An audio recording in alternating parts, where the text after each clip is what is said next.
जय श्री कृष्ण। मैंने कहीं एक लेख पढ़ा था और आजकल के समाज में हमारे आसपास हमें यह देखने और सुनने को भी मिलता है। वैसे भी अगर हम किसी से पूछते हैं कि आपके मम्मी पापा कहाँ हैं, तो अधिकांश लोगों का जवाब होता है कि माता पिता हमारे साथ रहते हैं। बहुत ही कम लोगों का यह जवाब होता है कि हम अपने माता पिता के साथ रहते हैं। 9 महीना बिना देखे माँ अपने बेटे से बेइंतहा प्यार करती है, जन्म देती है।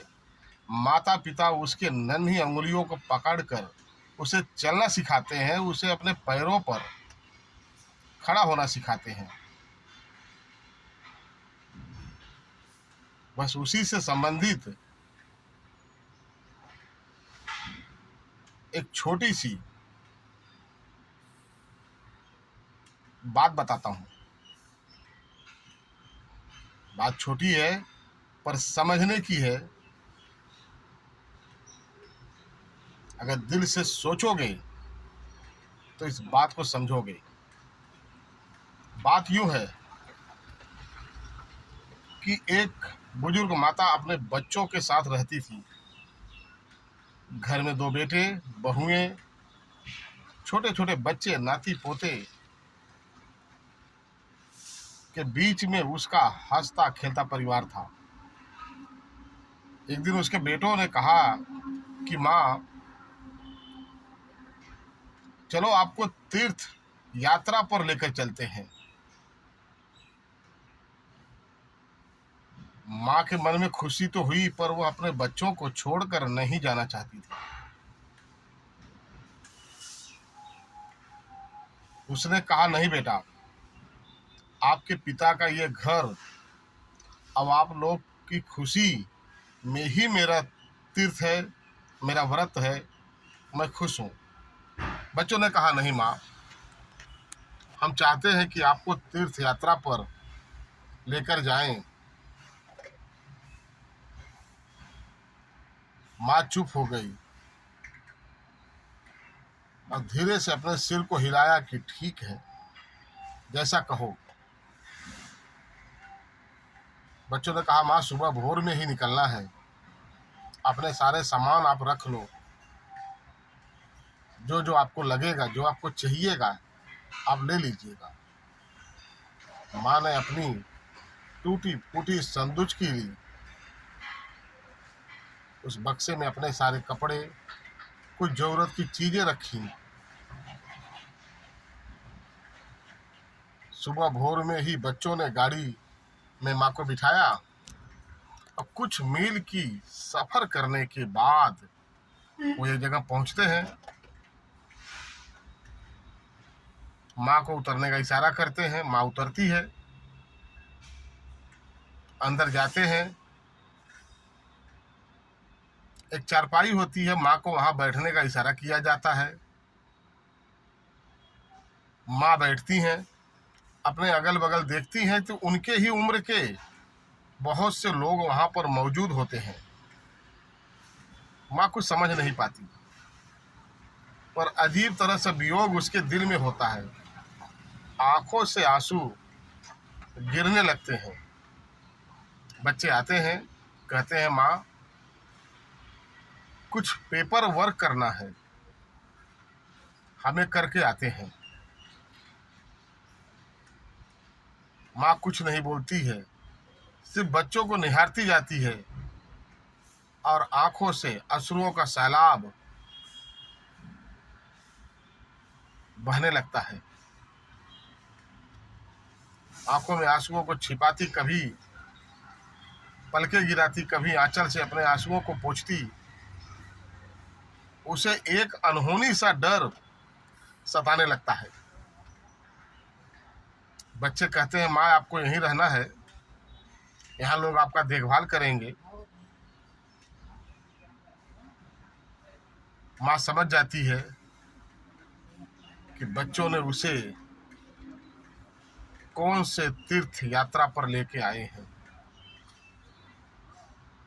और जो वहां पर लोग हैं वो कौन सी तीर्थ यात्रा कर रहे हैं। बच्चे उस वृद्धा आश्रम में अपनी माँ को छोड़कर चले जाते हैं और माँ बेचारी खाट पर ही बैठी, उस टूटी फूटी खटिया पर ही बैठी बच्चों को निहारती रहती है। उसकी आंखों से ओझल होते हुए मोटर कार अदृश्य हो जाती है। रोते रोते कब उसके आंसू सूख गए पता ही नहीं चला, कब वो सो गई पता न चला। रात्रि के बेला में समय पर उसे खाने के लिए जगाया जाता है, कपड़े बदलने के लिए कहा जाता है। पागलों की तरह रोते हुए वो माँ चल पड़ती है। उसे अपने शादी के दिन, बच्चों की परवरिश, खाने पीने की इच्छाएं सब याद आने लगता है। माँ रोज उठती, दरवाजे पर बच्चों को निहारती कि शायद उसके बेटे आ जाएंगे, और ऐसा करते कई वर्ष बीत जाते हैं। एक दिन माँ बहुत बीमार होती है। वृद्धा आश्रम के लोग उसके बच्चों को चिट्ठी लिखते हैं कि आपकी माँ का अंतिम समय है, आकर मिल लो। बच्चे पढ़ते हैं, माँ से मिलने के लिए चल पड़ते हैं। अब माँ के हाथ पैरों में दम नहीं है कि वो खुद उठकर बैठ सके। बच्चों को देखते ही उसके आंखों से आंसू गिरने लगते हैं।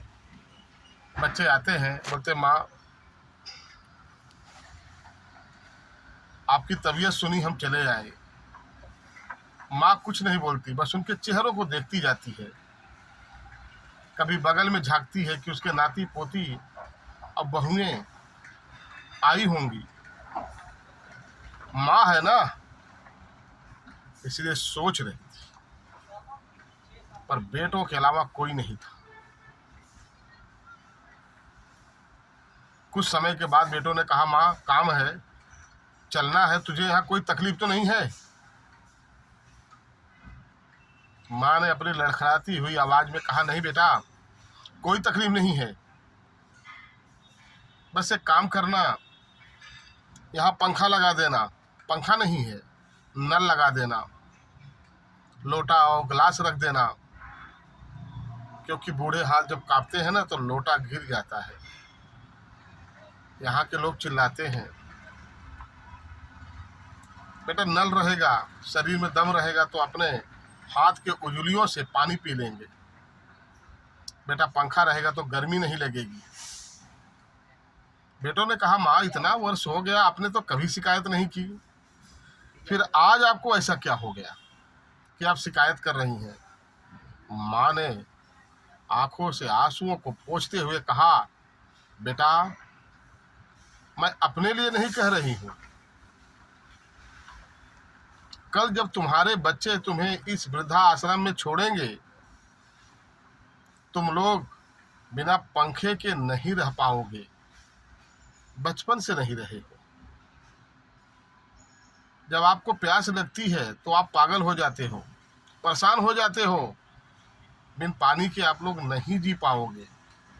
मैं अपने लिए नहीं बेटा, आपके लिए कह रही हूँ। इतना कहते ही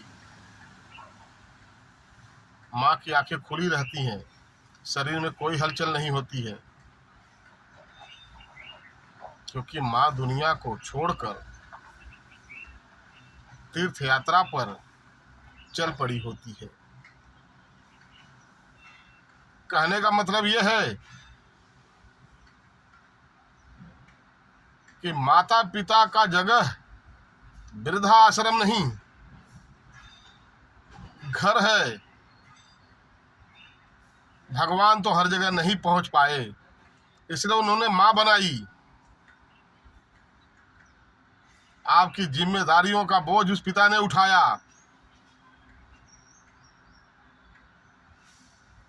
बिना देखे तुम्हें इतना प्रेम दिया,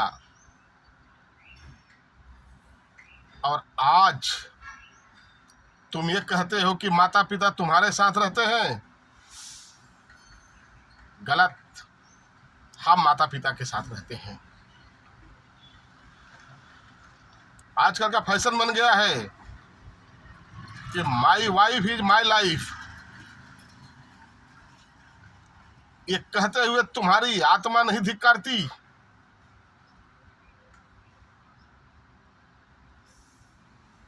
कि माँ पिता से भी बड़ा दर्जा किसी का है? शादी विवाह होता है, आप अपने फर्ज निभाओ, अपने जीवन साथी के साथ लॉयल रहो, सत्यता रखो, पर अपने माता पिता को वृद्धा आश्रम नहीं मेरे दोस्त, मेरे भाई, उन्हें अपने पास रखो। याद रखना, नसीब वही होता है जो हम अपने कर्मों से बनाते हैं। कर्म जरा सोच समझ कर करना, क्योंकि ये लौट कर एक दिन आता ही है बंधु। जय श्री कृष्ण।